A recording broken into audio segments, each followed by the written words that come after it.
Hello, Globebusters. Yes, of course they're serious. You do? You have? No kidding. Uh-huh. Oh, they'll cure your globitis this week. Thank you. We got one!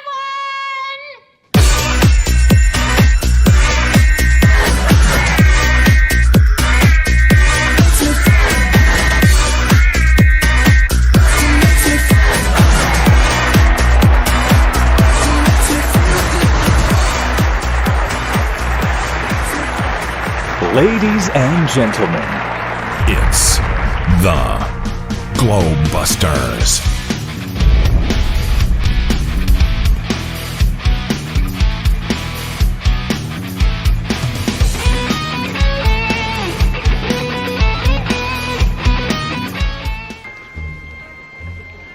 What are you supposed to be, some kind of a cosmonaut? No, we're exterminators. And now, here's your host.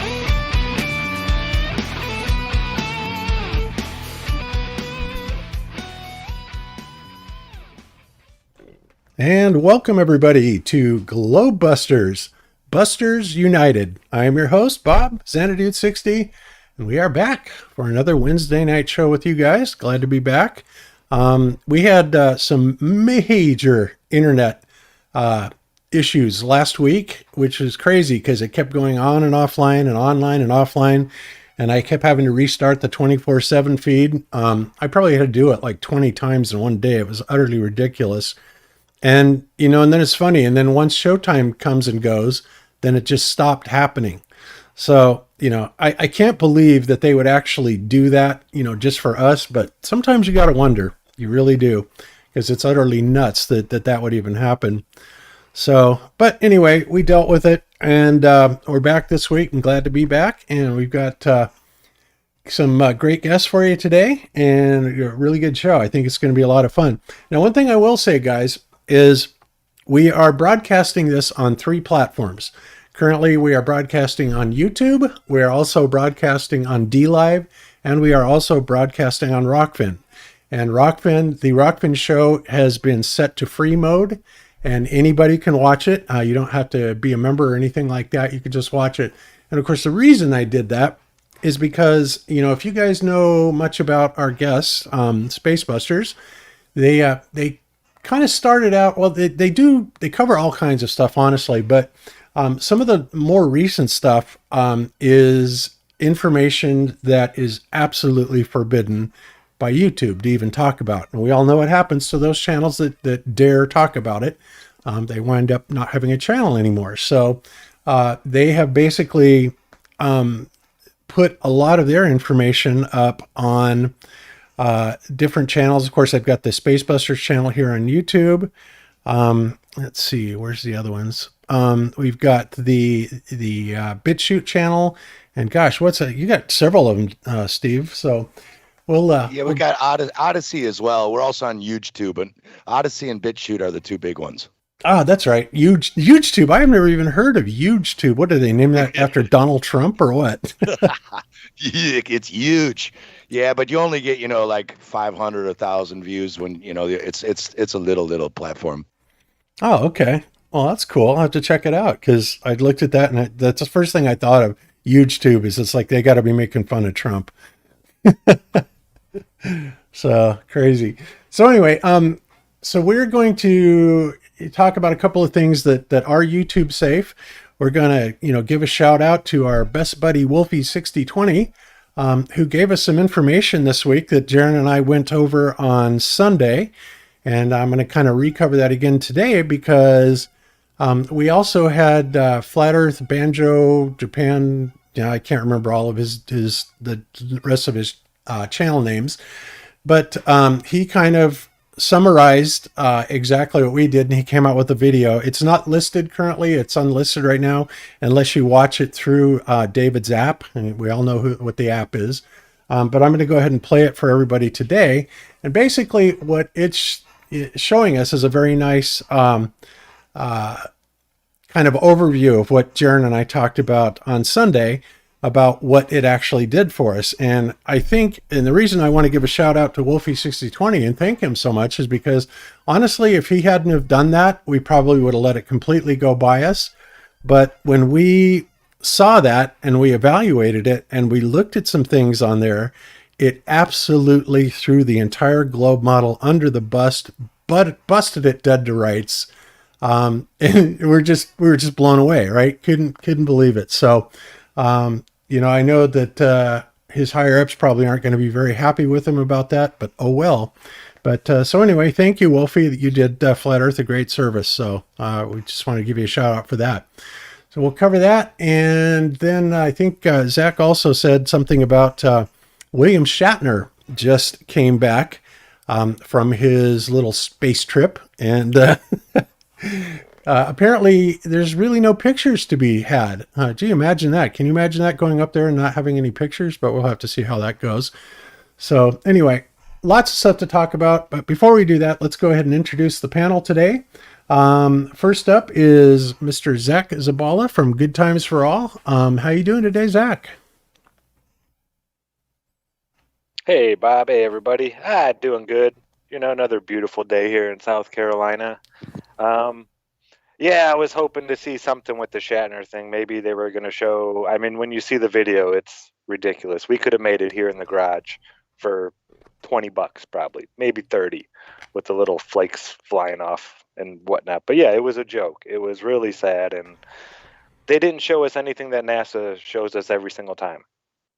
This is nothing new, and I doubt we'll listen to the whole interview because he just rambles on for like 9 minutes or something like that. But they never mention the curve of the Earth one time in the whole interview, like they told him not to say anything about it. Yeah, no doubt. Never mentions it at all. Yeah, it's and people were asking him to look. They were. Oh, of course they were. Yeah, but yeah, it was funny because he started going into his little speech, and he gets cut off, and it looked like he got all pissed off. And I didn't really analyze it, but I think he starts like saying the exact same thing over again. Like it was, it's rehearsed. Someone told him to say this stuff. He's just acting. He's doing what he's done his whole life. Yeah, he's an actor. And, just from the very opening scene, you look at this and it's utterly ridiculous.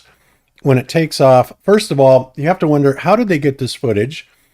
There had to be something like a helicopter there in fairly close proximity, you would imagine. Of course, they're showing obviously that it's reused because it's all beat to crap and everything, right? So look at our reused technology and all that stuff. And it's just crazy. So, whoops. Oh, wow, I thought that was it igniting. So anyway, when it takes off... repaint it? How hard would it be to sandblast it and repaint the thing? Well, I think they're trying to get the message across so that it's, reusable, and that's their tech. But look at this thing, the way it takes off. This utterly looks CGI from the get-go. It's absolutely unbelievable. And then, of course, whatever is photographing it, which I imagine would be a helicopter, is way too close to it. They would never let anything that close to, a rocket, supposedly. The noise alone would destroy that thing, anything close to it. Yeah. Just the noise. Yeah, it's crazy. But we'll look at that a little bit more. But yeah, I just wanted to, I was just blown away by this. It's so bad. So anyway, all right, so let's move over. I was just going to say, they do the magic camera thing too, where it looks like the rocket is pulsing up and down. It's just so sad. Oh, I know. Yes, they always have to have the sexual innuendos with it. It's unbelievable. All right, so let's move on to our other panelists. We have with us today John TheMorgile. How you doing today, John? Hey, Bob. Hey, guys. Doing well, doing well. Hope y'all are having a great day. Getting ready for another show. Yep, sounds good. So you ready for this one? This is going to be kind of interesting. I'm ready. Okay. All right. It sounds good, man. Cool. Next up, we have Aisling717, my wife, Cami, who is going to kind of chime in every once in a while when she has something to say, but she kind of wanted to be on the panel today because she's pretty fond of our guest, loves Steve, and just wanted to be able to be in on the show today if she wanted to be. So how you doing, Cami?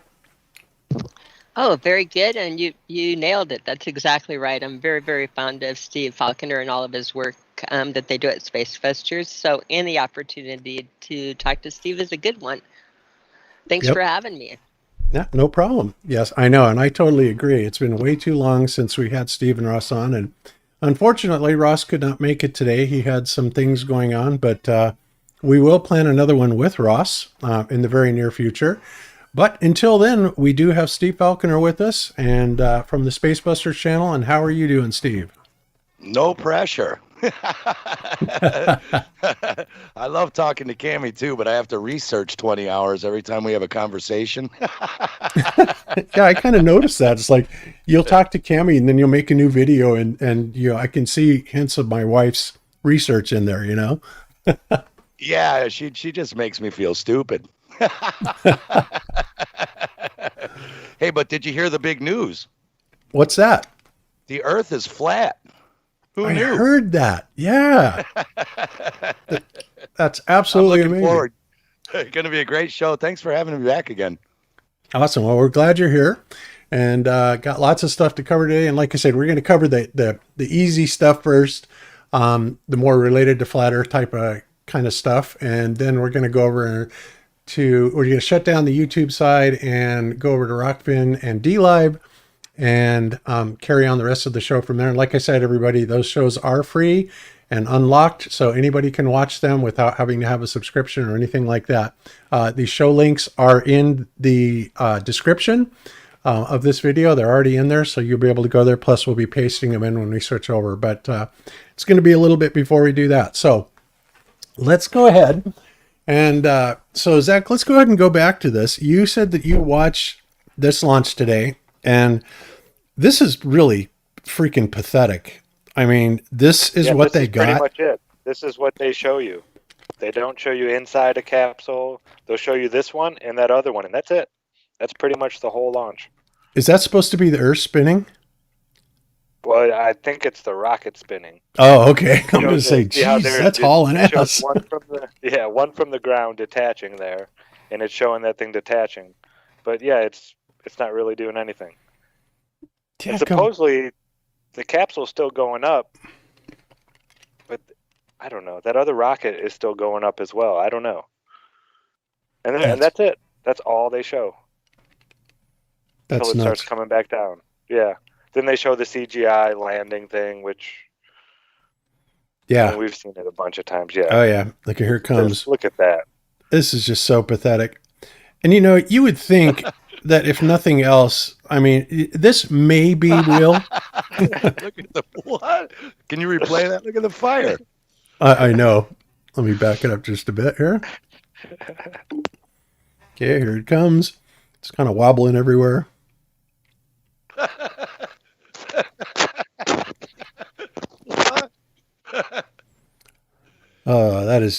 That's so bad. You know, and that may have actually been real. You know, that may have been real footage. It's really hard to tell, but I can guarantee you one thing. That first footage of the takeoff, there's no way that was real. That was fake as it could possibly be. And, you know, look at all the interesting patterns they have on this thing now. This is just crazy. Don't even know what to think of that. And it looks like a Cheerio dropping down out of space or something like that. But anyway, it's really pathetic. And, you know, they're not going to ever get any better. What they're going to do, and we talked about this before, is when they start taking civilians up there and want them to believe that they're up there, like whatever happened to the 3-day flight? Where's all the footage from that? Right? Has anybody seen anything on that? I haven't seen anything from that at all. You know, it's like 3 days. My God, I'd have 72 hours worth of video, honestly. Yeah, I think on these Blue Origin, they're not allowed to take their phones. If I heard that correctly, I don't know if I thought the SpaceX one, they were allowed to. But on the Blue Origin one, they're not allowed to take their phones with them for some reason. I wonder if they can take regular cameras. And you know, what are they going to say? They interfere with the flight systems? Yeah. That's so utterly ridiculous. Pilot. No pilot on these at all. Fully, completely automated. Oh, that'd make me feel really secure. Of course, it is CGI, so, you know. Yeah. That's crazy. And I looked up the Gs, 5.5 Gs. Really? Which I still don't think a 90-year-old out of shape 90-year-old, or just a 90-year-old that's in shape. I don't think their bodies could, take those types of pressures put on just their veins and arteries, their vestibular system, all that stuff. I think it could be bad. I mean, we watched the video on Sunday. You were showing people passing out, young, healthy people, that were training for this stuff, passing out at 6 Gs. Yeah, 6 Gs, 5.5 to 6 Gs. That's right. And I think the max they even let the pilots that are trained for is up to like 8 Gs or something like that. But I mean, these guys were, well, you could tell they were not there. They kind of checked out from the G-force, and one guy actually started snoring. He just instantly went out. It was crazy. So yeah, to believe that William Shatner, 90 years old, overweight, out of shape, could handle anything like that, I don't believe it for 1 second. This was definitely just a big, propaganda piece, trying to push their nonsense. So, all right. So let's get away from that. So was there anything worthwhile? You know what? Sure. The other thing is the rocket technology. You had Werner von Braun. You look at the giant rockets they were using to lift those space shuttles and the big gas canisters and all that, and the noise of those alone would melt a human being. Like, you'd be deaf and probably dead from the noise and vibration. But now all of a sudden they can shoot you up with this little thing. You know what I mean? What happened to the giant rockets it used to take to get those things up and the big fuel boosters? Now you just this? Who invented this rocket? Yeah, exactly. You're right. And, as it was going by that helicopter, that helicopter looked like it was in pretty close proximity. And I think you and Ross did a video and were saying that it was somewhere, it was in the 200 plus decibel range, right? What those? Yeah, Ross did that. I think it was over 270 decibels, which would deafen vaporize you and shit, melt your inside. Yeah, it would jellify you. Certainly. Yeah, I don't think there's some. I was just going to say, there's some people in the chat asking about any pictures of William Shatner. No, there's not one image of him inside that capsule.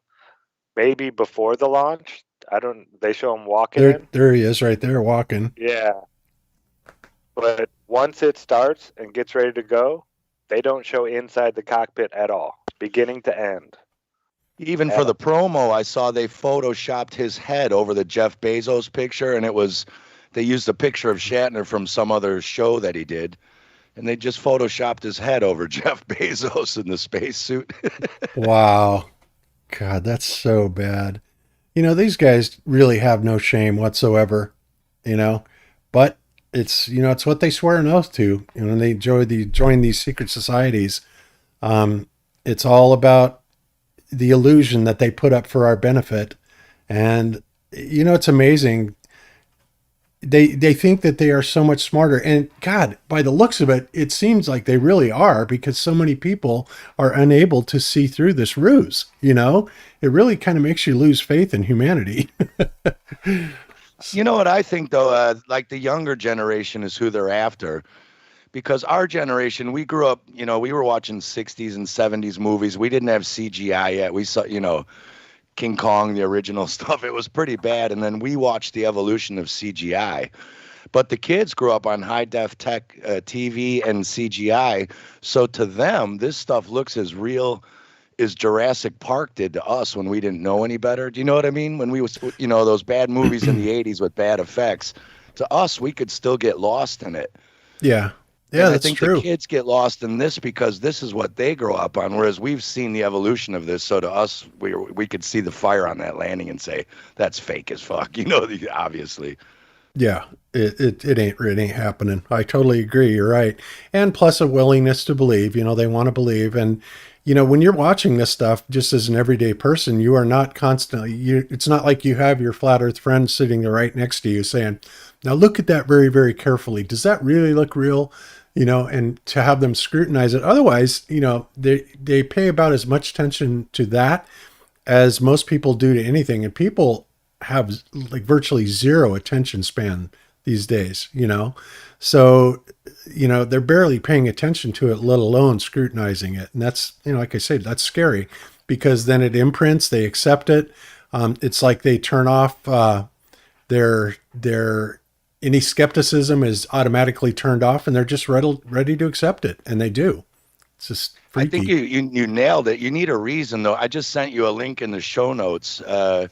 It was that clip, the ISS gravity pocket. Remember when the guy has the hammer and the playing card, and then he drops the playing card, and he says, "It's a gravity pocket," and the hammer's still floating. And Karen B posted it on Facebook the other day, but I noticed on his shirt that when he holds his hand up with the playing card that he drops, it puts a shadow on his shirt from the camera lights. So you can see the shadow of his hand and the playing card on his shirt. Okay, but in the other hand, holding the CGI hammer, there is no shadow of the hammer on his shirt, and that's why it doesn't drop, because it's not there. It's CGI. Send me the right link. You actually sent me a link of the main show. Oh, shit. Sorry. Hold on. Here we go. Oops. Jeez. Oops. Sorry about that. Yeah. You should watch your show. It's great. I'm watching it now. I know. It's awesome. Hold on.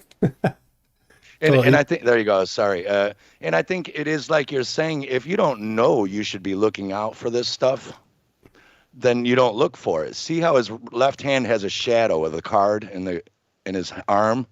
Yeah. But there's no shadow of that hammer on him. Do you see that? Where's the shadow of the hammer? So the hammer is a CGI. Yeah, it is, because it's got the little floaty chain on the end of it. Right. The card falls because it's real, because you can see its shadow on his shirt, but the hammer floats because it's CGI. That's why it doesn't cast a shadow. They drew it in later. But you'd never be looking for that. Yep. You're absolutely right. You wouldn't be. Oh, brother. That is so bad. But, crazy. And he claimed there was a gravity pocket right where that card was. Yeah. And how did he know that gravity pocket was there? And how, it's like, come on, that would mean that track would have to be, tracking with him at 17,500 miles an hour, right onto the little playing card. I mean, and honestly, people believe that because that's what it would have to be. And it's not a geostationary object. It goes around the Earth every 90 minutes. It's not like it goes, once around, or just stays right above in one spot. That thing is moving. So how did they find? That's just ridiculous. A gravity pocket. Outrageous. That's how he found it. He dropped his space burrito pocket there on accident. Outrageous. Okay. Well, anyway, so William Shatner has now become a real-life Star Trek astronaut, even though there's no evidence of it whatsoever. And they may CGI something and whip it out to the public because, again, how could you possibly go to this and not have memorabilia? How could you have those people that went up on the first all civilian launch, right? And then they don't share any of their video? It's like, what? It's crazy. And people don't even question that. It's absolutely insane. Let's not forget he's a paid actor as well who does space acting for a living and is probably broke by 90. So I bet they gave him a few $1,000,000 for that job. Oh, I'm sure they did. Yeah, definitely. William Shatner putting his little endorsement on there, making it, bringing the sci-fi to real life, so to speak. Yeah, I totally agree. I was so waiting for him to say, and to see the curve of the Earth from up there, it's just magnificent. Nope, nothing. Not a word about, didn't even hint at it at all. He talked about how dark it is once you get so high. It's black up there and it's blue down here. Yeah, well, that's all he rambled on about the whole time. Yeah, and we already know that just by launching hot air balloons. We can send a balloon up to 125,000 feet, and it seems like once it goes past, 60, 70,000 feet, it's black up there. It really is. No stars, no nothing, and the stars aren't there. Not, I'm not exactly sure why it blacks out like that, but what's interesting is there are some balloon shots that went up there. In fact, Dwayne Kellum did one of them, and it was a nighttime balloon, and then another university did, and they actually saw quite a few stars, even though, interestingly enough, they were definitely beginning to fade. It's like they lose their vitality the higher up you go, and you would think they would get even brighter and brighter and brighter, but they don't. So I don't know what to think about that exactly, and why, even if they were well into 100 miles up, or because he only went to the Kármán line, which is 62 miles. So and also the 62 miles is also what I believe personally is the lower limit to the firmament. And of course, I've got lots of reasons for that. You guys have heard me talk about that as to why I believe that. But I think one of our strongest proofs is the creation of artificial stars, where they're using those yellow lasers and they're firing to the alleged sodium layer, which just happens to be at 62 miles, and they're able to create a low magnitude star. Low magnitude means high brightness. And it's like, why would there be a layer of sodium 62 miles there so precisely that they can write on it, literally project to it and create stars on it? Why would that be? And nobody even questions that. It's just like, oh yeah, well, that's cool. Yeah, no problem. It's got to be there. And, at 62 miles, there's not a whole lot of atmosphere or anything, let alone something that you could actually, charge with a laser. So I don't know. Well, the real question, I've always questioned, how do they know all those gas layers are up that high where they say they are? If they've never been up there, how do you know there's an argon and a krypton layer and are you sure there's a layer 62 miles up there of that? Well, if we'll give them the benefit of the doubt and say that if the firmament is actually at 62 miles, the lower limit, I would say, okay, maybe they can probably reach that. So, and what's interesting also, guys, is, in the flat earth model, the sun and the moon are within the firmament, right? So if the lower limit of the firmament is at 62 miles, and then after that, you have this cavernous opening that where the sun supposedly resides, aka the thermosphere. Isn't it interesting that as soon as you get past that 62 mile barrier, that all of a sudden the temperature jumps from, way, way below zero all the way up to 4,500 degrees Fahrenheit. That sounds to me like that's in proximity to something that's really hot, Right, where the sun would be. Exactly. Well, that makes sense too.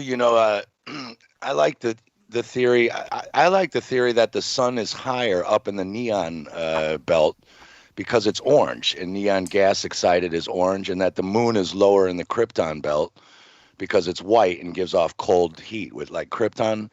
And that could be actually, sometimes the moon on these full moons and harvest moons, suddenly it appears huge in the sky and it turns orange or red almost, these blood moons. Yep. That could be that the moon is in a krypton layer normal, and it actually drops in altitude into another gas layer and excites a different color, which slightly why we suddenly see it orange or yellow instead of whitish blue. Yep. That is entirely possible. Maybe the sun as well. Maybe the sun, when you're looking at it, I don't know, but it could be that those two bodies are at different altitudes and different gas layers, and that's why they're different colored. Well, there's a lot of evidence to support the sun and moon changing relative altitudes. Agreed, John. Yeah. Also, I don't know if you're familiar with this, Steve, but you can actually, if you have the objects work with each other and dance with each other, and use the sun as a UV source instead of a light source, you can create the phases naturally in time just by adding altitude of it going up and down for where it is with the sun. The phases create themselves perfectly in time. The atmosphere. So there's an easy. Now your colors will change too based on where they are, but you can also recreate the orange and the red just by different polarities of light and angles getting on there. I've done experiments where you can get the moon to go, like a fake moon, to go red in it and eclipse out, and do the different phases of an eclipse, just working with polarity with light. And again, you put altitude is going to have everything to do with temperature, and temperature is codependent with everything. So it affects how your magnetism works, how your colors work, how your gases work. And in there, you were right, where it goes dark, the brightness is like the UV radiation of the gases in our atmosphere, and where those gases, you can kind of see where they cut off by where the illumination cuts off. But yeah, the lightness is not a direct source from the sun. It's illuminating there around us. And that you can, again, if you start playing with lenses, infrared and UV, and seeing things through different lenses, you can start picking that up. It all works really nice in reality. What would be the medium for the radiation changes? The ether or the magnetic pulses? You know, what would? Well, I mean, you're saying you could use a itself, lens. So what would be the natural cause? Well, naturally, what polarizes light is an electromagnetic source. So if the sun is an electromagnetic producing source, it's going to produce polarized. It's going to polarize the light. It's called the purest light. And Right. you used, use polarity in testing, just taking one angle of light all of the time. And when you are taking readings, for instance, I'm being very, very nerdy, but if you take refractive index readings or anything like that off of rocks to wonder what you're looking at, you do that all with Polaroid filters by just letting certain angles of light in and seeing how they are affecting it. So again, you're replicating things that happen naturally. The Faraday effect is nothing more than a polarity effect. It's just polarized light crossing over. So that would be like an eclipse. Sorry, Cam. Even in the heliocentric model, the sun is electromagnetic, right? Yes, it is. Which would, polarize the light. But yet you can't take up a Polaroid filter in the sun we see and block it out. So that's obviously not the source of the light. If the sun is electromagnetic, then that thing that we're seeing in the sky that we can't block with the Polaroid filter is not the source. Right. It would mean that what we are seeing is probably a projection of, or a coming together where a focal point for our vision as opposed to the place it is in reality. Yeah, Steve, did you see the video that we did? I don't know, it was 3 or 4 or 5 months ago, something like that. Chris Van Maitre was out here and he brought his solar telescope and he went out and set it up in the front yard. And lo and behold, just like Crow 777 had done, and he had done several times before, we had a second sun there, right? And so we started that one. Yeah. Wasn't that cool? And then and interesting, the astronomer from SLU, and I can't remember his name, talked about it, and NASA knows it's there, and they don't want to talk about it. They're hiding it from everybody. But it was so crazy because when we were looking at it, we could see it through that hydrogen alpha filter. But then we screwed on a polarizing lens and changed the polarity a little bit and phased it right out. And that absolutely blew us all away. It's like, how could you do that on, a mirage or something that actually wasn't there? And it's just interesting that it's out of our visual spectrum, and to be able to even see it at all, you have to have the hydrogen alpha, filter, but then you can phase it in and out with a Polaroid filter. Crazy stuff.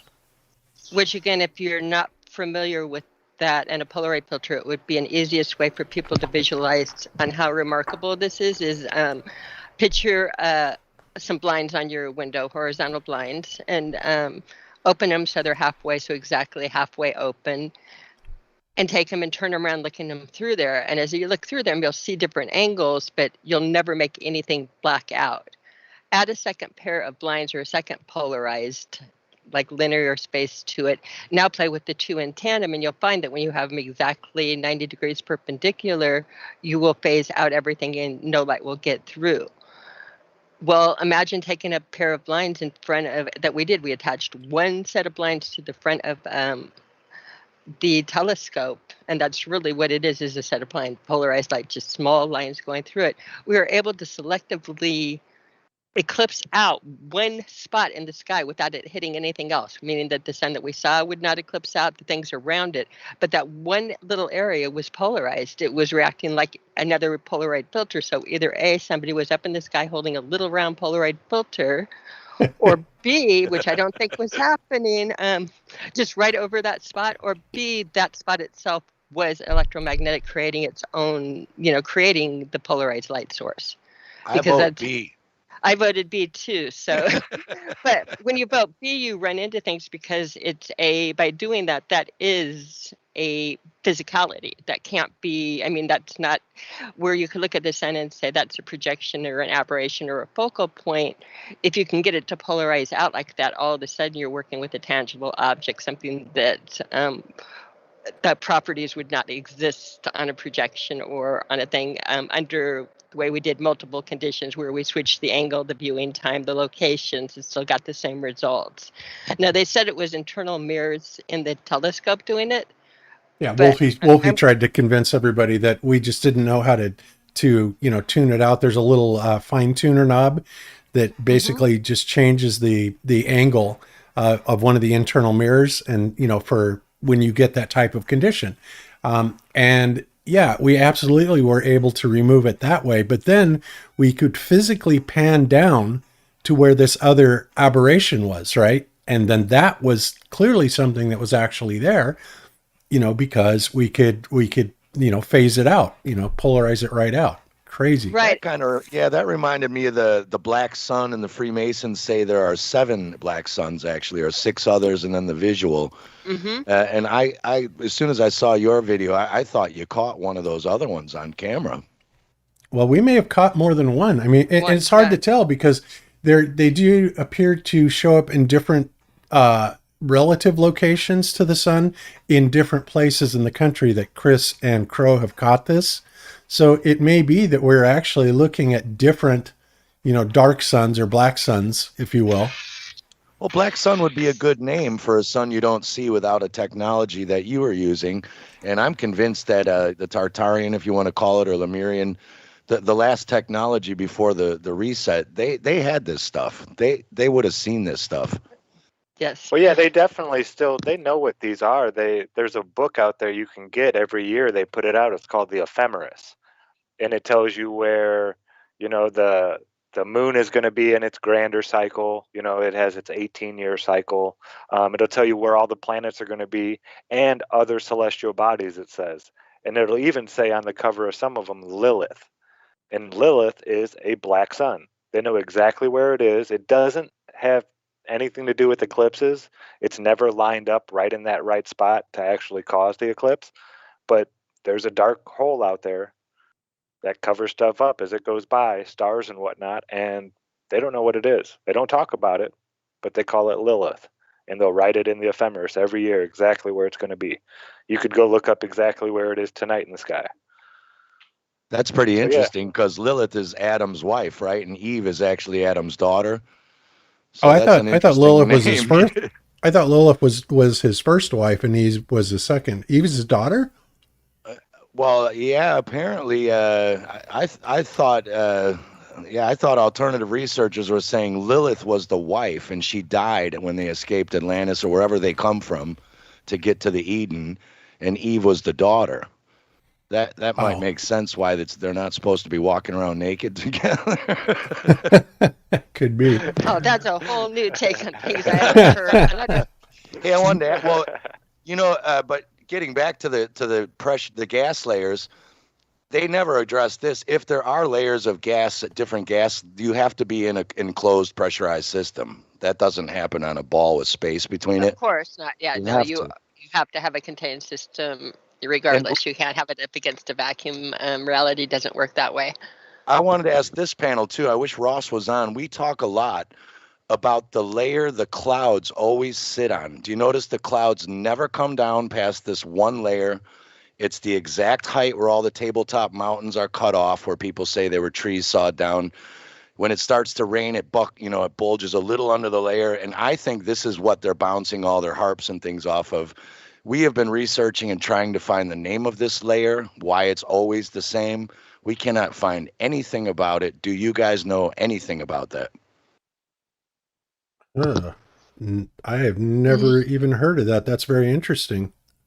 You notice, though, when you look at the clouds, they always all sit on this invisible sheet. They don't come down. There are higher clouds, of course, but the lowest level clouds stop. on the Your sheet. cumulus seem to have a flat bottom to it. I've noticed that. I mean, you Yeah, have that's fog and bizarre. other things come down Why to is you, but that? Clouds aren't flat. yeah, they do have that flat. You're going to get into the dielectric or the diamagnetics and that with it. Getting into Zack and just it being the 90 degrees perpendicular to create that shelf where it does it. I think I can think through and I could geek out and tell you how I think it's happening, but I think we'll want to go somewhere else on the show. Keep going. Yeah, yeah, that's fine. But yeah, if you do any research or have any, please send it our way because we're racking our brains. There's something there, I have and they're not ideas. telling us about it. Okay, I have ideas. Let me see if I can piece things together. That's a neat rabbit hole to go down to. I will. Thank you. Cool. She My probably will pleasure. too. I would bet it has something to do with pressure and temperature up there. Once these certain things get above this, temperature and pressure, they start to turn it back into a liquid. And below that. But there are times when those clouds come down, and we would call them more like fog when they come all the way down to the ground. But for the most part, you're right, Steve. I mean, clouds seem to be floating on their own little cloud layer. Which and as Cami says, they're flat on the bottom. Their clouds aren't flat. They're round and gooey and wiggly and jiggly and puffy. And then they have these flat bottoms. And even when rain starts, you can see the dark part of the cloud. It starts to bulge a little under this invisible layer, and then boom, the water falls.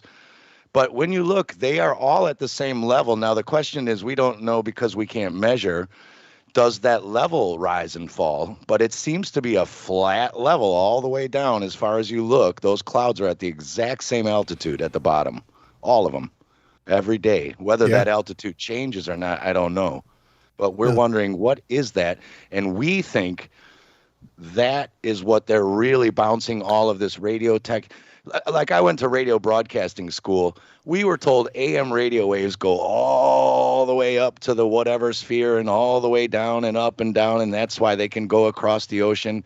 No, no, they don't. There'd be a 900-minute delay. They're bouncing off something much closer. That wave is hitting something much lower than all the way up to the whatever sphere. Here's one reason. I have a question. Oops. I had a quick question for Okay, Steve. go ahead. What altitude are you at? In Denmark? Yes. 3 feet above sea level. Okay.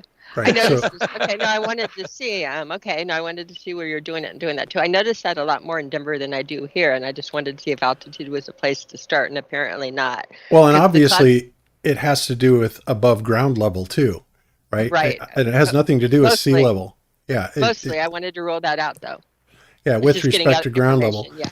But so sea level's another interesting can of worms, where everything goes down, and then once it's underwater, it goes up. There's another invisible layer right on the top of water as well, but that's a whole nother rabbit hole. Okay. All right. So let me get back to what I was saying about why I don't think that radio waves would be bouncing off of that layer of clouds that low. First of all, because you wouldn't get any distance out of it that would be required. You'd need a lot higher bounce surface to get some of the distances that they're doing. And the other thing is that as far as I am aware, virtually every radio spectrum has been used in ground-to-air communications in one form or another, whether it's ILS systems or VOR systems or communication systems or radar systems. You're basically going from HF all the way up to microwave. And if that was an impenetrable layer, or if it was bouncing all that, then you wouldn't be able to receive that stuff. So I don't think that's the right path, Steve. Okay, yeah, well, that's what we were curious about, because also, a wave, normally the crest and the top, the peaks, when you draw a line through the center of a wave, it's usually equidistant on the top and the bottom. True. But if you have a radio tower that's, let's say, 500 feet tall on a mountain in Phoenix or something, well, the ground stops that wave from going any lower than that.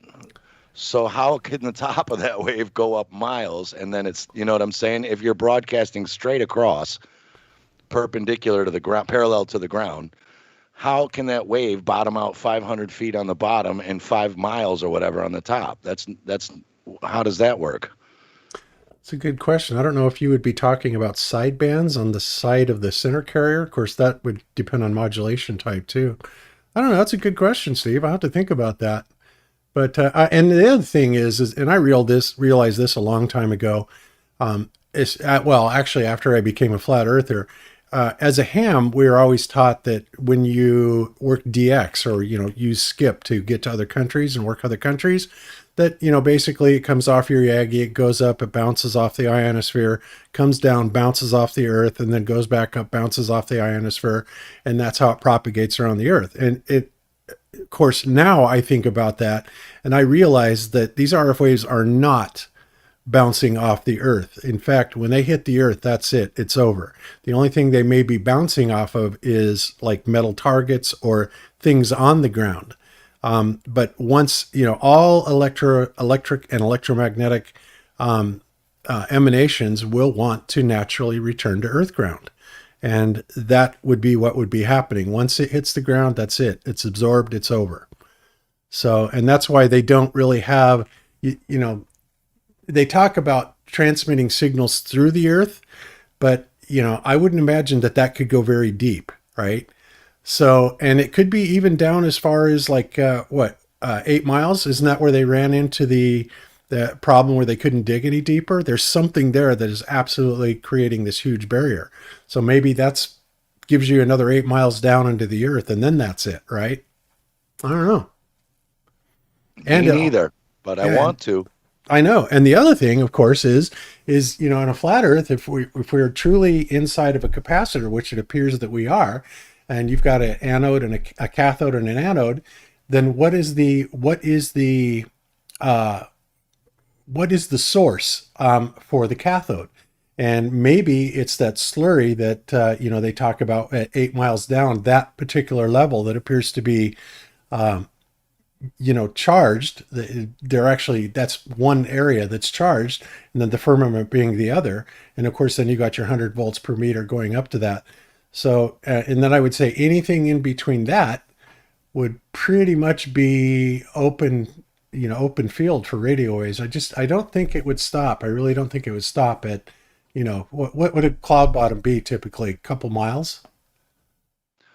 I don't know. Yeah, you'd have to actually measure your altitude as you went up in a plane and wait till you went through one. That's the thing. It's hard. I don't know how, because we're on the ground and you don't really have a visual point. How do you measure how high those clouds are? Well, you have an altimeter in an airplane. That's so you right. can. Yeah. They're not fly that right high through it. because you fly right through them and you fly over the clouds. So those ones that are flat bottom are not that high up there.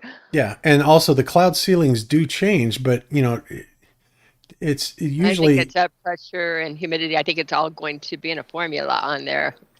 Yeah, absolutely. So, but no, I Real. Go ahead. I was just gonna say real quick, going back to the slurry thing you said, 8 miles down. I've been, looking at batteries and stuff since I've been hanging around with Lucas, and some of them are just smaller. It's like like the 9 volts. Some of them have they almost look like AAA batteries, but they're even smaller, and they'll have 6 of those in there, the 1.5 volts each. Mm-hmm. But some of them, they have it where it's a copper plate and then the insulator in between, and then it's zinc, but it's not like a solid piece of zinc. It's like this black, gooey, slurry stuff. That it's, as soon as you said that, it like rang in my head. I mean, that's all you really need to make a battery is zinc and copper with.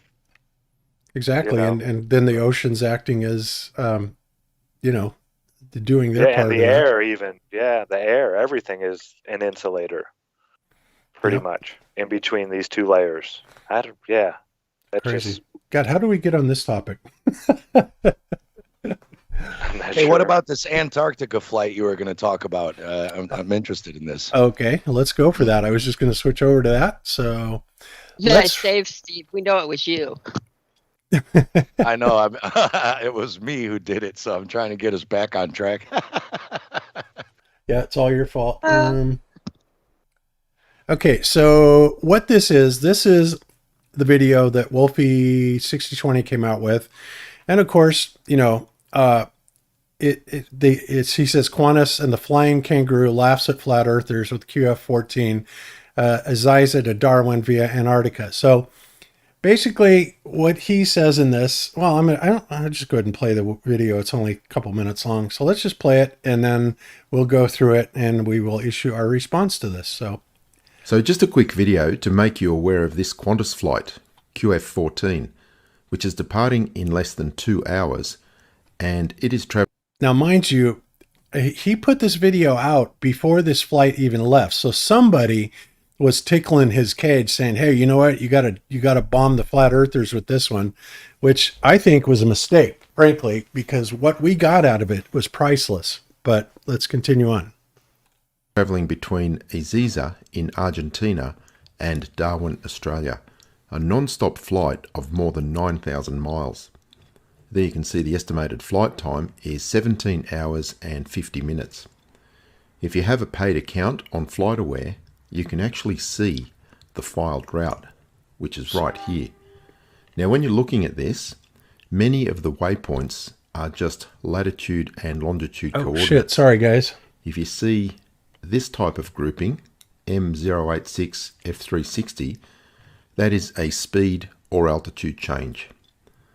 M086 is Mach 086 and F360 is flight level 360. So first of all, this Mach 086 is about, I think, 650 miles per hour. I brought up a Mach 2 miles per hour converter. And so that's like 650. But what's interesting about this, guys, is the FlightAware, both the flight trackers basically said that this flight never went over 550 miles per hour. Now, the other thing, well, there's a lot of things these things didn't show, but I just wanted to make you aware of that it was in their flight plan to do at some point 650 knots, right? And you know what? That may be part of the problem. Well, we'll see. Let's continue on. 36,000 feet.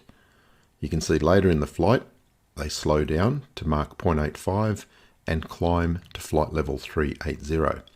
But otherwise, we're looking at the waypoints of the filed flight plan.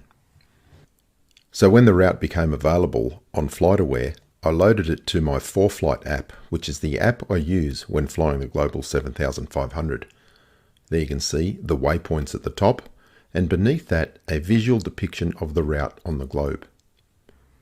So this is the filed flight plan, which means it is the route that Qantas have advised ATC they will be flying. It will also be loaded into the aircraft flight management system used to navigate the aircraft. As you can see, from Argentina, it goes south, crosses the edge of Antarctica, and then goes north up through Melbourne to Darwin in Australia. Let's see how this compares on Google Earth and on the AE map, which is a popular flat Earth map. Firstly, on Google Earth, I have drawn the Great Circle track from Argentina to Darwin. You can see that this matches fairly closely to the actual flight plan that Qantas will be using. If we look at the AE map, from Argentina to Darwin goes nowhere near Antarctica. Right. No, it wouldn't. But, this particular way would be a shorter direction. And here's the thing, right? Because if you took the miles that went around this way, or the way that they went, right, it would be further. It would be a lot further. But they have a secret weapon up their sleeve, and that's what we're going to get to. And this is something that they have gone to a lot of trouble to conceal. And these are called the winds aloft, or, the flight level winds, which can get up to 250 to 300 miles an hour. And it's very interesting that, and we're going to prove that, because this flight goes so fast when it gets down into those winds aloft, down near Antarctica, it looks honestly like it kicks up to about 1,000 miles per hour. ground speed, which is unbelievable. Yet we have something that proves that. So let's continue on. Well, I noticed real quick, Bob, you had said 650 knots, they said, right? Yeah, and I was going knots into miles per hour, and that's why I was going to change. Yeah, but so the miles per hour of 650 knots is 748 miles per hour. Because it's 1.151 miles per hour per 1 knot. And I just did the math, and yeah, it comes out to 748 miles per hour that they're admitting that the plane is doing, even without those winds aloft. Okay. Well, I'll have to look and see what the thing is. And yeah, we'll double check that, because it occurred to me as I was saying it. It's like, oh crap, I'm mixing up knots and miles per hour, which is easy to do, but we're not European here, so we deal in miles. All right, let's continue on. It would have the aircraft flying up through South America, across North America, Canada, the end of Russia, and southbound into Darwin. The actual filed route the Qantas will be flying is not even close to this. Now, this aircraft is also equipped with satellite-based ADS-B, and that means it is not going to drop off the radar, as aircraft used to do many years ago. Okay, now first of all, he's lying about that, because what ADS-B is this. It's the Automatic Dependent Surveillance Broadcast, okay? So basically, it's, he says it's satellite-based, but, they call it radar contact or whatever. But honestly, this thing drops off all over the place. And I haven't had a chance to check the other flights yet, but I did get a FlightAware Business account, which supposedly gives you all of the winds and, all those airspeeds and all that stuff. But they're not, for whatever reason, they're not showing you the winds down at South America, how fast they're actually going, even though they say that they'll give you the winds from 10,000 to 60,000 feet. So I'm actually going to write to their tech support people and say, you're advertising this and yet it doesn't give it to us. Why is that? And I'm going to specifically point out this flight. Because this flight, like I said, if we are correct in what we're seeing, and we know we are because it agrees with the sun, and it also agrees with sun calc and moon calc, that airplane got up to 1,000 miles an hour ground speed, which is amazing, right? So, and not only that, from what I'm seeing, you have to have this ADS-B system in virtually almost all aircraft, really, that does long distance flights like this. So that doesn't explain why all those flights in south of the hemisphere, remember in Flat Earth Clues, right? Mark Sargent showed all of those flights. When you go below the equator, none of them show a flight path anymore. They just disappear. And then about an hour before the flight lands, they just kind of reappear, right? Well, that's supposed to be the ADS-B system, right? And Wolfie's saying, well, the ADS-B system is going to be 100% on this one. It wasn't. It was a lot better. I mean, it was there, but it wasn't 100%. And it also shows a mile per hour, a speed that is way different from what the sun is propagating at, which I find very interesting. But we'll look at that in a minute. So let's continue on. You will be able to follow this aircraft for the entire route. I'll place a couple of links in the description below to FlightAware and Flight Radar, and you can watch our national airline, Qantas, the Flying Kangaroo, absolutely destroy Flat Earth. Yeah, except kangaroos don't fly, Wolfie, and it didn't destroy Flat Earth. So let's go ahead and look at this. So let's look at this first. Come in. There we go. All right, so here's that flight. And if we replay it here, and let's go ahead and kick it up. Watch what happens. Okay, so it takes off. It's basically nighttime, right? Or daytime. I can't remember. This one isn't showing it. And what's weird is it also changed earlier, but watch this for a second. Watch the speed of this aircraft. As soon as it gets down here near the Antarctic area, all of a sudden it really starts moving. I mean, it's flying. It's like it picked up twice its speed. It's going way, way, way faster down here. right? And the other thing they seem to have turned off on this one is the sun. The sun and the moon going across, or day and night going across here, right? Comes back up the here. Actual ground speed increases down there in the south, or just the it speed, increases the icon. It increases to damn near double, right? Now, I'm going to show you guys. Oopsie. Let's look at this one too. Let's go ahead and look at this one. Buenos Aires. Yeah, that's it. So if we play this,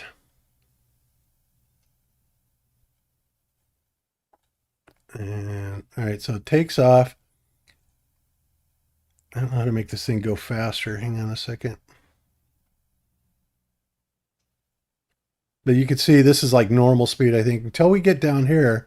And notice here's night and day as they're going across here, right? So here's twilight, right? Here's daylight, and twilight is just barely coming up behind it, right? It's outrunning the sun. It's like, what the hell is going on here? How is this possible? So that was one thing that we noticed on Sunday when Jeran and I were talking about this. And then, of course, Flat Earth Banjo USA, Japan and Brazil noticed it and put out a video on David's app this morning. And let's go ahead and play it now. And this is absolutely beautiful because this basically encapsulated everything that I'm trying to point out to you, except he does it a lot better than I do. So here we go. Okay, guys, it's time to now demonstrate to you how this flight, Qantas Flight Q14 from Buenos Aires to Darwin, just proved flat Earth. Let's take a quick look here on the wind currents. These are the jet streams around the face of the flat Earth. And you're going to see that close to the edge, the tailwinds is much faster, goes up to 250 miles per hour. Perhaps even more than that. We don't have the information. Exactly, that's what they give us. On the 7th of January, a British Airways Boeing 777 flew from New York to London in just 5 hours and 16 minutes, instead of the usual 7 hours, an exceptionally short flight time for a subsonic commercial aircraft. The aircraft's engines had not been pushed more than usual, but had simply taken advantage of an exceptionally strong tailwind, with a speed of around 400 kilometers or 250 miles an hour. The aircraft thus attained a speed approaching 1,200 kilometers or 745 miles an hour, close to that of the sound barrier. There was no danger, however, concerning air friction on the fuselage, since the plane was flying with the wind, not against it. I want you to pay attention to this. You can go to Flight Radar 24. Pay attention, the airplane leaves Buenos Aires at a normal speed, probably 500 miles per hour. And then all of a sudden, it goes ballistic until it arrives in Australia. This aircraft gained speed once it got on the jet stream. Once it got on the tailwind, it went ballistic and flew faster than the regular speed until it arrived in Australia. It's right in their face. They can't hide that. This aircraft got on the jet stream and flew at speed up to, I'm going to show you that this aircraft flew at an almost impossible, not impossible because airplanes do fly at a higher speed than we are told, especially when they get on the jet stream. Here's demonstrated on the flat Earth map.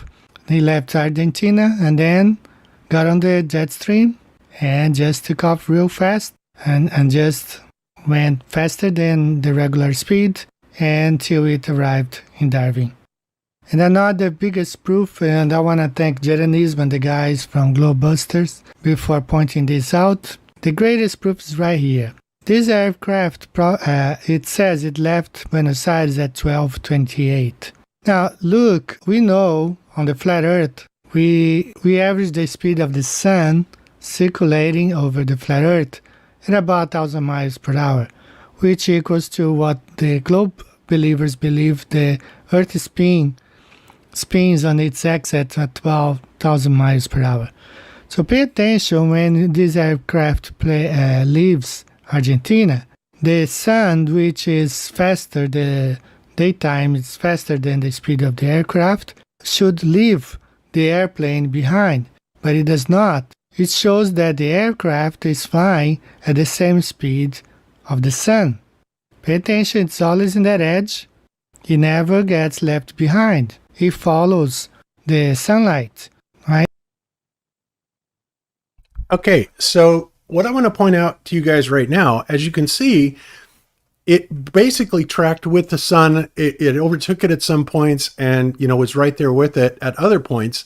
But it was definitely happening when he got down here in this Antarctic region, right? Exactly where we have been saying that these winds aloft, these flight level winds, are going at insane speeds, 250, 300 miles an hour, something like that, and probably even faster. Well, what's interesting is FlightAware and the flight services do not show that to you, right? Like I said earlier. And that is a big giveaway. Why? Why is that a big giveaway? Well, here's why. Because if we look at the mileage between here and here, as far as how the globe works out, and then we take that 550, 600, 650 mile an hour aircraft speed that they give us, that this flight is allegedly taking, it takes exactly the right amount of time, about, was it 17 hours or something like that, to complete the flight. But when the plane is keeping up with the sun, that tells us that, first of all, it's got to be doing at least 1,000 miles an hour in these winds down here. Now, we've always said that they are hiding a bunch of land down there, and they would have to, right? They have to hide land down there south of the equator. This proves it. This proves it, because the only way that they could do this, and they are taking advantage of those 1,000 mile an hour speeds, because they have to. It's much more. There's many more miles, probably several hundred more miles at least, if you were to track this on an A.E. Gleason's map versus on the globe, right? But they're saying, oh, on the globe, yeah, it's this. But we're saying, no. All you're doing is you're using the mileage that the globe shows us, and then you are using this advanced speed through here, hiding it, right? Not telling us what it is, not telling us what these winds aloft speeds are, and making your flight deadline. It's like, oh, busted dead to rights. And we can see it right here with the daylight to nightlight. It's tracking with it. There's no way that you can deny that. So let's continue. So that shows this aircraft flew at a much higher speed than 500 miles ground speed they are telling us he did. Okay, we believe the speed of the sun is average 1,000 miles per hour. You guys, globe believers, believe the Earth spins at about 1,000 miles per hour. So here is the aircraft going the same speed as the light of the sun, never being left behind. If this aircraft was flying at a speed of only 500 miles per hour ground speed, the light of the sun, it would leave this aircraft behind. Instead, it just flew along. Now look at here on the flat Earth map. This is how it did. It flew along the light of the sun, the same speed. So it proves to us that this aircraft flew at a speed much higher than we are told. 1,000 miles per hour, that's the speed of the sun, or the speed of the rotation of the Earth according to globe believers. And this aircraft flew along the light of the sun, just was never left behind. So that proves that flight Q14 shows that this flight flew along the jet streams and not on the spinning ball Earth. It flew on the flat, non-rotating Earth along with the jet streams. Thanks for watching, guys. Please share. Okay, so there you have it. Boom. Thank you, Wolfie, for proving the flat Earth. Thank you, Wolfie, for also proving that the South is much, much bigger than they are telling us that it is. Not that we didn't already know that, but now we have proof. And I would imagine if somebody was really good with tracking this flight and a little bit of geometry and stuff, we could actually get a better estimate of the distance that's going on down here, right? But yeah, you cannot deny that. First, we have it tracking with the sun, and we know it was bigger. What do you guys think? This is pretty devastating, don't you think? Yeah, it's obvious it's going much faster than they're telling us. And was it Sunday? Did Jeran cover the new windows that they're putting in, or was that one of his own videos? No, that was Did he me. cover that on? I covered that, and that's actually, this right here, this video right here. Basically, what it is these windows, and this is what I was going to say, they're going to be doing this with all of these so-called civilian space things. They're going to put these quote-unquote windows in them. And what they are is they're 8K high-definition windows that are just receiving an image from cameras outside. Or, of course, if they want to interrupt something and broadcast whatever else they want to play on it, they can do that as well. And that is exactly what they will do with these so-called, flights to space. Well, yeah, and they could show you flying along the shore of Antarctica out one window, when really you're flying, in the Bahamas. They absolutely could. And you wouldn't know the difference. They absolutely could. And why would they do this unless there's no reason to take a window out of a plane? The whole point is looking out a window. Yeah, to put in 8K monitors. Yeah, it's crazy. Yeah, the whole point of a window is to look out the window. Why would you put a TV in there? Right. So now here's something that's really interesting also. So I started looking at this flight that made this flight, that Wolfie was talking about, the QA-14. And this video is called The Insane Engineering of the 787. There is a long version of it, which I got a trial membership and I actually watched it, downloaded it and recorded it. But this is what you need to know about that particular plane. But for a plane that needs that storage space for fuel, it is. Less storage volume for fuel means lower range. And one of the primary goals of the 787 is to be an efficient... Right. Okay. One of the primary goals is to be an efficient long-range plane. Okay. So this is what they did. What they did on this, guys, is the 787, what they did is they borrowed some technology from supersonic wing design, right? And what they did is they were able to change the wing design enough where it actually raised that, what I guess they call it a burble point, the point where the air gets kind of turbulent before it hits a supersonic speed, right? We've all seen it, with the big cloud that goes around it. So there's a turbulence there, and it's also extremely stressful on airframes and stuff like that. So what they did is they designed the wing on this thing to raise that level considerably. Now, they don't say how much, but they seem to be very proud of the fact that they do this, even though the 787 is still only has a cruise speed of supposedly 550 miles per hour, or that's crazy, but I think that's what it says. But it has this wing design, like I said, that is borrowed from supersonic fighters, aircraft. And so that would mean that they're designing it to be able to go much, much faster than the typical 5, 6, maybe even into the low 700s before they actually hit that supersonic speed of what is like 760 miles per hour is the speed of sound, supposedly at sea level, I think. But take a listen to this real quick. Long-range aircraft, capable of allowing airliners to open new routes that were once deemed impossible. Thankfully, modern planes like the 787 use a new kind of aerofoil, the supercritical aerofoil. Older aerofoils look something like this, a reasonably symmetric design with a sharp nose and gentle curves on the upper and lower surface. And this is a supercritical wing. The leading edge is blunter with a larger radius, the top is relatively flat, and the lower portion has this strange cusp at the back. This aerofoil has much more useful internal volume thanks to its blunt leading edge and larger thickness to chord ratio, helping solve our low internal volume problem associated with high aspect ratio wings. The supercritical wing was first tested by NASA on a modified TF-8A Crusader, and you can really see the similarities in design ethos between the experimental plane's sleek wings with the 787. But increased internal volume is not why NASA developed the supercritical wing. NASA developed it to delay the onset of shockwave formation over the wings. When air Right, which is exactly what happens before you go supersonic. travels over a wing, the air on top accelerates.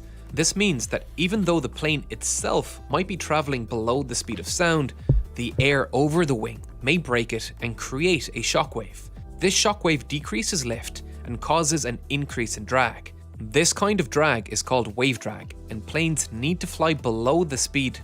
Okay, so basically that's it. I will leave the links in this so you can watch it. And I would recommend watching the long version of this because they go into much more detail about it.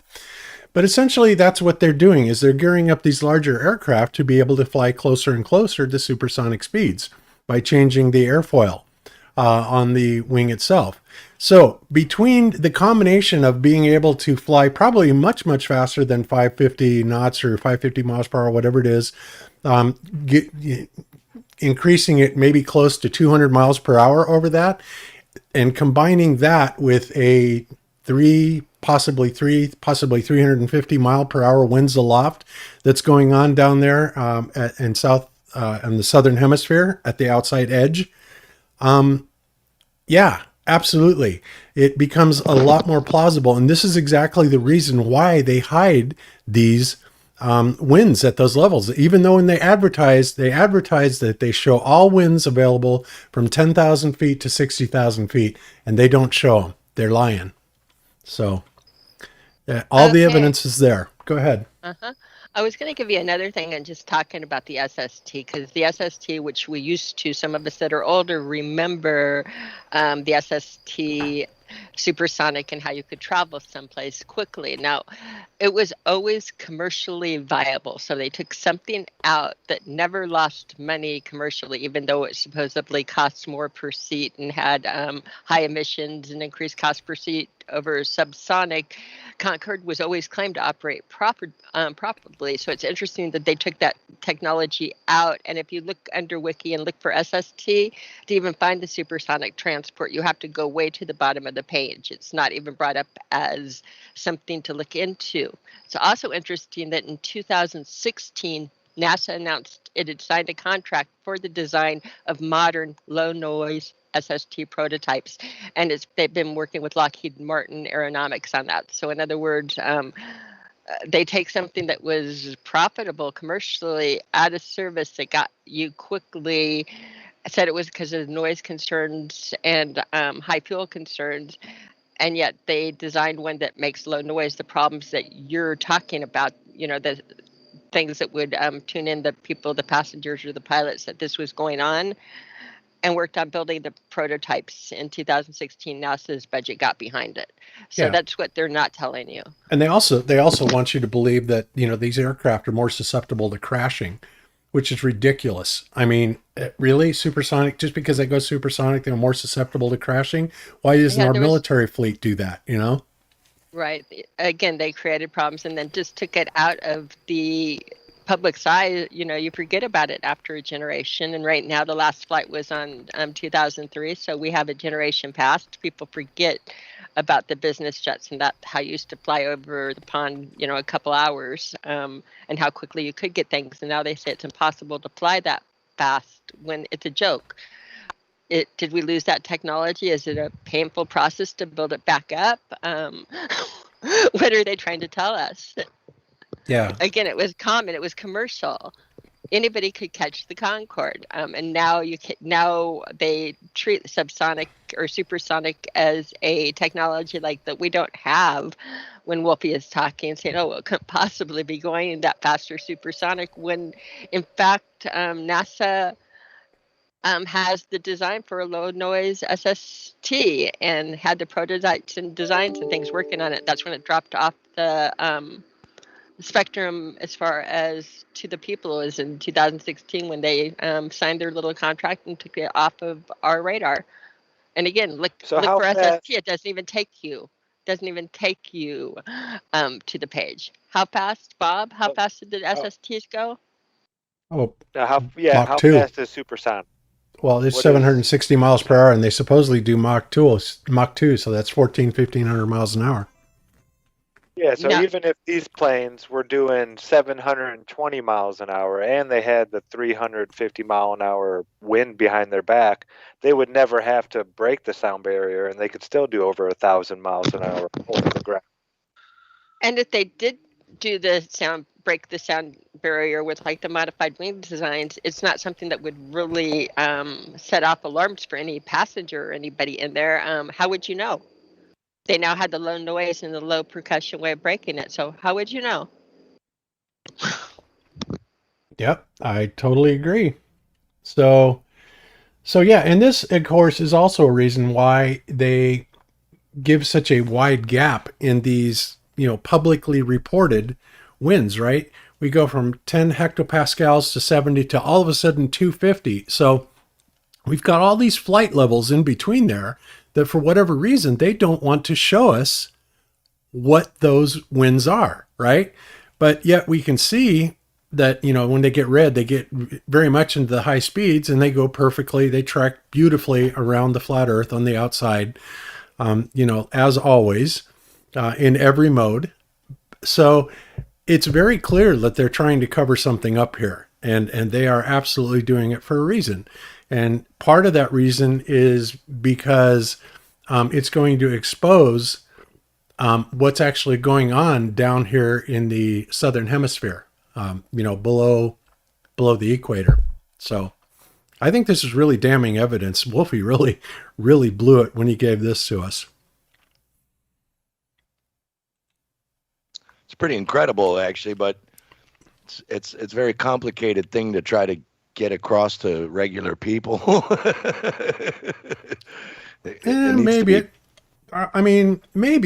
all we're trying to get across to them is that when you get out here to the outside edges of the flat earth, the wind goes one hell of a lot faster at different flight levels.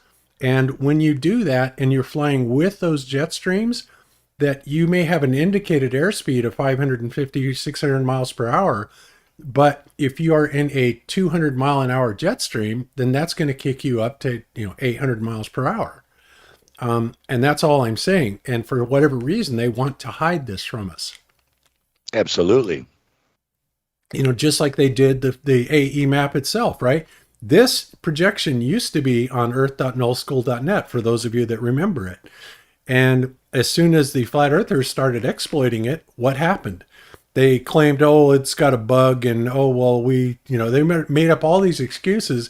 But ultimately what they did is they just removed it because it was too damning. This projection alone completely annihilates the ball Earth, because the symmetry, everything that you see in this, not only with wind, but the ocean currents, all is in a beautiful symmetrical type of projection. It makes perfect sense all the way around. Even magnetic flux, and this is nice that this has got this. So we see this magnetic flux that we can look at all different levels. And it actually looks like it could belong to a integral part of a toroid, right? But if you kick this to a globe projection, how does that make any sense for a magnetic projection? That doesn't make any sense at all, right? But it does make perfect sense in the AE projection, right? So this is what they don't want you to see. And so they're just, chipping away at these things that are giving it away. And this is one of the big things right here. So I don't think it's that simple or that hard to decode. Even their path of their ISS, even though we know it's nonsense, what they say is up there, but even the path it shows when they put it on the globe looks ridiculous. And then you put it on a flat Earth map and it's like these perfect concentric circles, like a spirograph just going around. Exactly. It's exactly right. And of course I think it's either a high flying plane or a projection, one of the two. I'm not sure what it is, but I don't know, a lot of times I'm really starting to lean towards the projection side, especially knowing what they can do with these low magnitude stars and the resolution that they can get out of them. It's amazing. So that's it, Steve-O. That's what we wanted to show you about the you know, Wolfie basically giving us the keys to flat Earth here and killing the globe. Yeah, pretty incredible. You can see too on that equidistant map that see what they're hiding is that the Earth is in toroidal field mechanics. You can see it clearly there. Yeah, you really can. They don't want you to know that we're in a toroidal field system. Nope. So yeah, so pretty amazing. And there's a lot of things, and Flat Earth Banjo is going to go through and really break these down, the flight aware and the flight radar. He said he's got another video coming out basically that's going to show all kinds of misdirections and omissions that they have in these things, which I've already figured out, but I'm curious to see what he's got. As you can see here, we've got the business version of it, and you know, you can go to any point of this. Let's back this up, and this is where we know that it's going probably around 1,000 miles an hour. And the ground speed, it's showing at 512 miles per hour. That's nonsense. There's no way. You can't be doing 512 miles an hour and stay up with the sun. You got to be doing double that. Exactly double that. So anyway, all right, cool. So let's move on. And you know what? We're probably at the point now where we can go ahead and kill the YouTube link. Are we gonna get thrown off YouTube now? yeah. I don't want to get my YouTube account banned. So mods, if you would, or if in the show notes, guys, you will see the link to the full show on D-Live and the link to the Rokfin full show. If you would go spam that in the chat, and everybody follow us over there, and then I don't have to worry about losing my YouTube channel because you know, I'm not going to break their Orwellian rules. So anything else? Does anybody have anything else I wanted to cover before we kick over to Rokfin? Okay, I'll take that as no. John, are you still with us? John Morgile? Hello? I don't see him. What happened to Yeah, him? I think I'm only seeing 3 now. +3. +2. Not sure. That's bizarre. All right, well, whatever. Hopefully, yeah, he looks like he's been gone for a while, so I think he's off. Yeah, I know he has problems. Inviting him. Well, all he has to do is join the call. Oh, well, that's true. Yeah, it's always there. I don't have to reinvite. It's just there. So, okay. So, all right, guys. Well, we're going to go over there then to Rokfin and D-Live. I'm going to end the YouTube stream. So, like I said, just come on over. You don't have to sign up for anything. You don't have to pay for anything. Just come over to either D-Live or Rokfin, and we will continue this. And we're going to hear about some of Steve's very interesting stuff, along with some of the stuff that I've got that's pretty damn shocking as well. So for now, for YouTube, we're signing off, and we'll see you over on Rokfin and D-Live. Peace out, everybody. And